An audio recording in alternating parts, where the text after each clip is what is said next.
గురుస్వామి గారు, నేను వనయాత్ర శబరియాత్ర చెయ్యాలి అనుకుంటున్నాను, నా వెంట ఏమైనా వస్తువులు తీసుకొని వెళ్ళొచ్చా, అదేమైనా రూల్స్ ఉన్నాయా అంటే ఉన్నాయండి.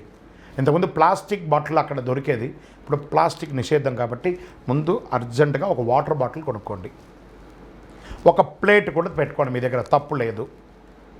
మీ మెడిసిన్స్, మీరు వాడుతున్న మెడిసిన్స్ కంపల్సరీ, అండర్వేర్స్, అండర్ ఆర్మ్స్కి ఈ అబ్జర్వ్ పౌడర్, ఇవన్నీ మెడికల్ రిలేటెడ్గా అన్నీ పెట్టుకోవాలి. ఎక్కడ పడితే అక్కడ స్నానం చేస్తూ ఉంటాం కాబట్టి. మీ బట్టలు, చిరు తిండ్లు కొంత, ప్యాకెట్ కాదు, కొంత ఎప్పుడైనా వనయాత్రలో ఆకలి అయితే కొంచెం తినడానికి, లేదా డ్రై ఫ్రూట్స్ అండ్ ఫ్రూట్స్ తీసుకొని వెళ్ళండి.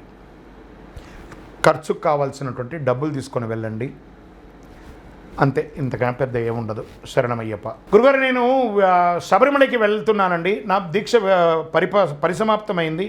నేను ఇరుముడి ఎక్కడ కట్టుకోవచ్చు? ఇంట్లో కట్టుకోవచ్చు, దేవాలయంలో కట్టుకోవచ్చు, లేదా గురుస్వామి గారి ఇంటికి వెళ్ళి కట్టుకోవచ్చు, ఎక్కడైనా కట్టుకోండి. శరణమయ్యప్ప.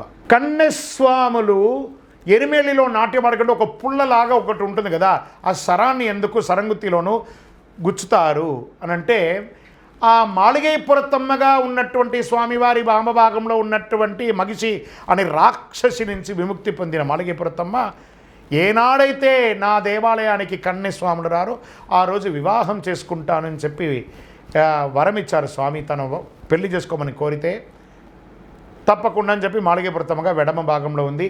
అప్పటి నుండి ఇప్పటి వరకు కూడాను కన్యస్వాములు దినదిన ప్రవర్తమానం పెరుగుతున్నారు. ఆ మకర సంక్రాంతి రోజు ఆభరణమైన తర్వాత ఏనుగు రూపంలో మాళిగైపురతమ్మ సరంగుత్తికి వెళ్ళి చూస్తుందట, ఈసారైనా నేను స్వామివారిని వివాహం చేసుకోవచ్చా అని. అక్కడ పోయి చూస్తే లక్షల కొద్ది, కోట్ల కొద్ది కన్యస్వాములు ఉన్నారు. మళ్ళీ నాకు ఈ సంవత్సరం కూడా ఈ యొక్క ఇది లేదా, యోగం లేదా అని కంటనీరు తడిపెట్టుకుంటూ ఆ ఏనుగు వచ్చేస్తుందట. అది సరంగుత్తి యొక్క విశిష్టత. శరణమయ్యప్ప.